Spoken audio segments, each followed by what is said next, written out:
కానీ ఎక్కడ భయపడలేదు. ఎందుకు భయపడలేదు నేను చెప్పండి? మీరందరూ ఉన్నారని నేను భయపడలేదు. వైఎస్ఆర్ కాంగ్రెస్ పార్టీ ఉందని నేను భయపడలేదు. జగన్మోహన్ రెడ్డి నాకు అండగా ఉన్నాడని భయపడలేదు. అంటే సింపుల్.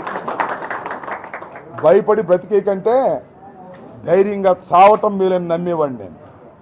అవసరమైతే ప్రాణాలకు తెగించైనా పోరాడతా. ఎందుకంటే చాలామందిని చంపాడు చంద్రబాబు నాయుడు. తడిగుడ్డలతో గొంతులకు చంపేశాడు. అలా చంపేస్తాడు. ఏదైనా చేస్తారు వాళ్ళు. కుట్రలు కుతంత్రాలకి నిలయం చంద్రబాబు. అందువల్ల ఎక్కడ తగ్గేది లేదు, పవర్ తగ్గేది లేదు. ముందుకు వెళ్ళేదే. ప్రజా ఉద్యమాలు నిర్మిస్తాం, ప్రజా వ్యతిరేక పోరాటాలు చేస్తాం. ప్రజా వ్యతిరేకంగా ఉన్నటువంటి వాళ్ళని, అంటే ప్రజా వ్యతిరేకంగా చేస్తున్నటువంటి చంద్రబాబు మీద పోరాటాలు చేస్తాం. నా పోరాటం కూడా ఆగదు. అటు న్యాయ పోరాటం, ఇది ప్రజల పోరాటం. దీన్ని ఏంటది? నువ్వు ఏ విలేకరు?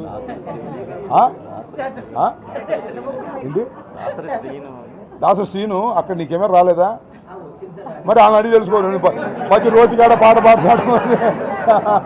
అక్కడ అడిగి తెలుసుకో.